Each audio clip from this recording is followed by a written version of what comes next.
Hello students, आज हम discuss करेंगे anomalous properties of second period element. Second period के एलिमेंट जो हैं इनकी प्रॉपर्टीज नियम विरुद्ध एनोमलस होती है, अगेंस्ट द लॉ होती है। सेकंड पीरियड के जो एलिमेंट्स हैं, जब ये अपने ग्रुप के साथ इनकी प्रॉपर्टी को हम कंपेयर करेंगे तो इनकी प्रॉपर्टीज अपने ग्रुप के फैमिली मेम्बर्स के साथ मैच नहीं करती है। इसके अलावा सेकंड पीरियड के जो एलिमेंट्स हैं इनकी प्रॉपर्टीज थर्ड पीरियड के एलिमेंट के साथ रिजेंबल करती है, जो कि डायगोनली प्रेजेंट होते हैं कुछ एक एलिमेंट्स की। जैसे लिथियम की प्रॉपर्टी मैग्नीशियम के साथ रिजेंबल करेगी, डायगोनली प्रेजेंट है। बेरिलियम की प्रॉपर्टी एल्यूमिनियम के साथ मैच करेगी, बोरोन की प्रॉपर्टी सिलिकॉन के साथ मैच करेगी।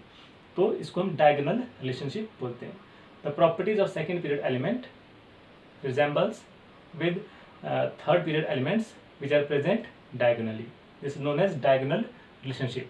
तो तीन डायगोनल पेयर है हमारे पास, lithium magnesium, beryllium aluminium, boron silicon. Diagonal relationship हम दो इसकी प्रॉपर्टी डिस्कस करेंगे, एटॉमिक रेडियाई और आयनिक रेडियाई।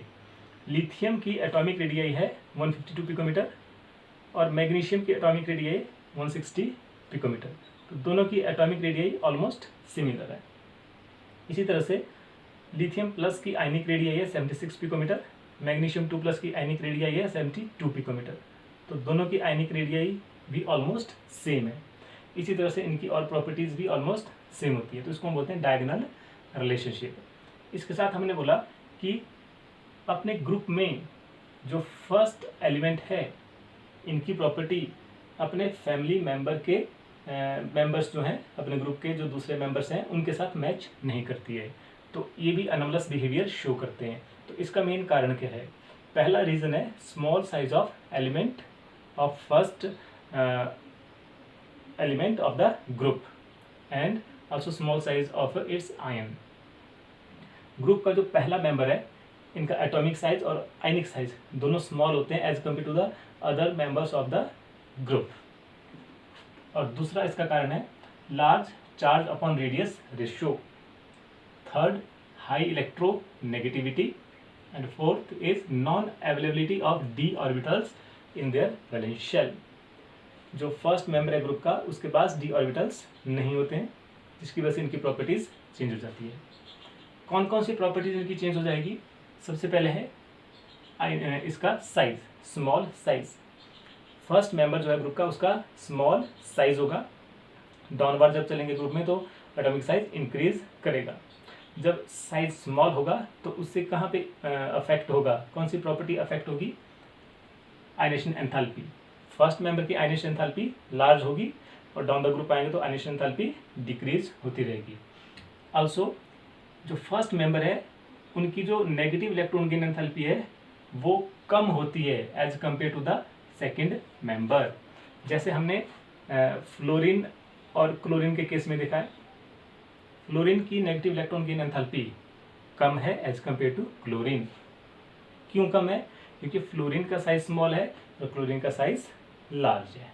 ठीक है, स्मॉल साइज होने की वजह से जो फर्स्ट मेंबर है ग्रुप का वो स्ट्रॉन्ग बॉन्ड बनाते हैं और आल्सो इनकी हाई इलेक्ट्रोनेगेटिविटी होती है, जिसकी वजह से ये कोवलेंट बॉन्ड बनाते हैं।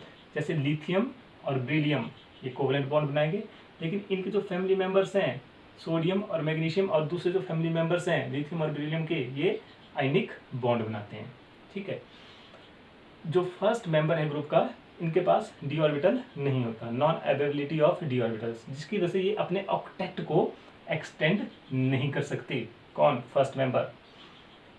जैसे हम बोलेंगे बोरोन और एल्यूमिनियम एक ही ग्रुप के मेंबर्स हैं, लेकिन बोरोन B4 BF4 1 नेगेटिव बनाता है।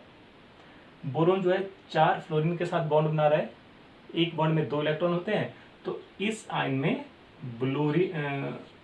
बोरोन के अराउंड इस आयन में 8 इलेक्ट्रॉन होंगे, क्योंकि ये 4 बॉन्ड बना रहा है। और एल्यूमिनियम AlF6 3 नेगेटिव बना रहा है और इस आयन के अंदर एल्यूमिनियम जो है 6 फ्लोरीन के साथ बॉन्ड बना रहा है, 6 बॉन्ड बना रहा है। तो एल्यूमिनियम के अराउंड यहाँ पे कितने होंगे? 12 इलेक्ट्रॉन्स होंगे। तो एल्यूमिनियम और बोरोन एक ही ग्रुप के हैं, लेकिन बोरोन के आउटरमोस्ट शेल में मैक्सिमम 8 इलेक्ट्रॉन ही आ रहे हैं और एल्यूमिनियम के आउटरमोस्ट शेल में 8 से ज़्यादा इलेक्ट्रॉन आ रहे हैं। एल्यूमिनियम के आउटर शेल में 8 से ज़्यादा इलेक्ट्रॉन इसलिए आ रहे हैं क्योंकि एल्यूमिनियम के पास वेकेंट डी ऑर्बिटल्स प्रेजेंट है और बोरोन के पास वेकेंट डी ऑर्बिटल्स एब्सेंट है। नेक्स्ट है periodic trends and chemical reactivity. यहाँ पे हमने समराइज किया हुआ है जो भी अब तक हमने प्रॉपर्टी की है, तो पीरियड में उनका किस तरह का ट्रेंड होता है उसको समराइज किया हुआ है। एक पीरियड में एक पीरियोडिक टेबल में लेफ्ट टू राइट जब मूव करेंगे तो negative electron gain enthalpy increase करेगी, आयनेशन एंथैल्पी भी इंक्रीज करेगी और इलेक्ट्रोनेगेटिविटी भी इंक्रीज करेगी on moving from left to right in a period. और लेफ्ट टू राइट मूव करने पर एटॉमिक रेडियाई डिक्रीज करेगी। ग्रुप में अगर हम देखें टॉप से बॉटम में आने पर एटॉमिक रेडियाई इंक्रीज करेगी और बॉटम से टॉप की तरफ जाने पर नेगेटिव गेन एंथैल्पी इंक्रीज करेगी, आयनेशन एंथैल्पी और इलेक्ट्रोनेगेटिविटी ये भी इंक्रीज करेगी फ्रॉम डाउन टू टॉप। तो अगर हम टॉप से डाउन की तरफ देखें तो ये तीनों प्रॉपर्टीज जो है वो डिक्रीज करेगी।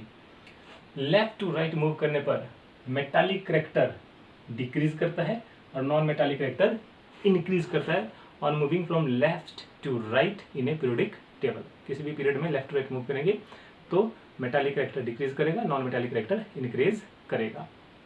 सबसे ज़्यादा मेटालिक करैक्टर होता है जो एक्सट्रीम लेफ्ट में एल्कली मेटल और सबसे ज़्यादा नॉन मेटालिक करैक्टर होता है जो एक्सट्रीम राइट में है हैलोजेंस और नोबल गैसेस। इनका सबसे ज़्यादा नॉन मेटालिक करैक्टर होता है।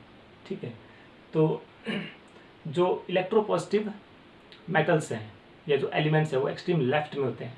एल्कली मेटल इजीली इलेक्ट्रॉन को लूज कर देते हैं तो इलेक्ट्रोपॉजिटिव नेचर के हैं, ये मेटालिक फॉर्म है। और एक्सट्रीम राइट में नोबल गैसेस को छोड़कर जो नोबल गैसेस से पहले हैं हैलोजेंस, ये इलेक्ट्रॉन को गेन करते हैं इसलिए इलेक्ट्रोनेगेटिव नेचर के होते हैं। ठीक है, तो बहुत ही इंटरेस्टिंग टॉपिक है, बहुत ही इंपॉर्टेंट भी है, अच्छे से इसको लर्न एंड अंडरस्टैंड करना है। Okay, thank you.